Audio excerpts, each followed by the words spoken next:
Debut nitong si Angel Canino sa SEA Games 2025, kinakabahan kaya siya? Nagsalita na, isang players from Charity Go Disband Team pinag-aagawan.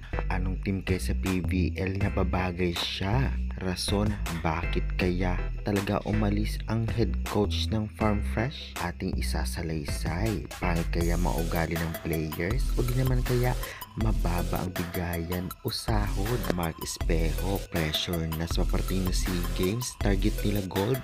Lahat na natin pag-uusapan this video. Kaya before that is please naman, huwag yung kalimutan mag-like, comment, and subscribe, and pa-hit the notification bell for more Philippines volleyball updates. Maraming salamat sa suporta. Based nga sa interview, pressure na nga at may konting excitement ang nararamdaman nitong si Mark Espejo sa paparating ng SEA Games 2025. Lalong-lalo pa talagang nakatingin sa kanila ngayon ang mga team sa SEA Games dahil sa performance sa pinakita nila sa nakaraang FIVB World Championship Men's Volleyball 2025. Kaya naman syempre ina-expect ng lahat na lumakas ang Team Philippines, kaya pinaghahandaan sila. Ganun pa man syempre ngayon pa lamang ay talagang grabe na ang training nila. Sisikapin na ibigay ang best para magka-podium ngayon, especially target ang gold. Hindi man mag-expect dahil bilog ang bola, ganun pa man hinihingi niya at hinihingi nila ang suporta ng mga Pinoy fans at syempre dasal para manalo. Kaya guys, sa tingin nyo magka-podium kaya sila? Pa-comment nga. Samantalang ito naman ang first time o debut nitong ngang si Angel Canino sa SEA Games 2025. Based sa interview sa kanya ay talagang excited na siya maglaro at talagang gagawin niya at nila ang best nila para magka-podium ngayon.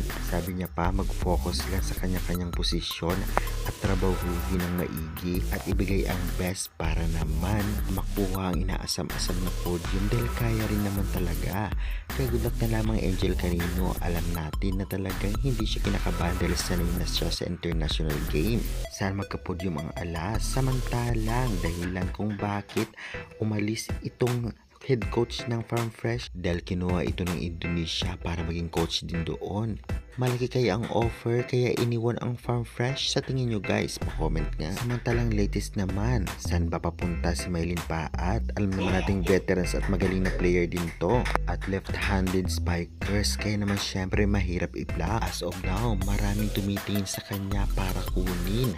Pinag-aagawan, syempre Mylene Paat yan at para sa akin, kailangan siya ng medyo nasa mababang rank na team para mas mag-improve. Kagaya na lamang ng Galleries at NX LED, mas mabuti na mapunta siya doon para naman talaga umangat sa ranking dahil halos lahat ng team ay malalakas naman ang mga players. Sa tingin nyo guys, pa-comment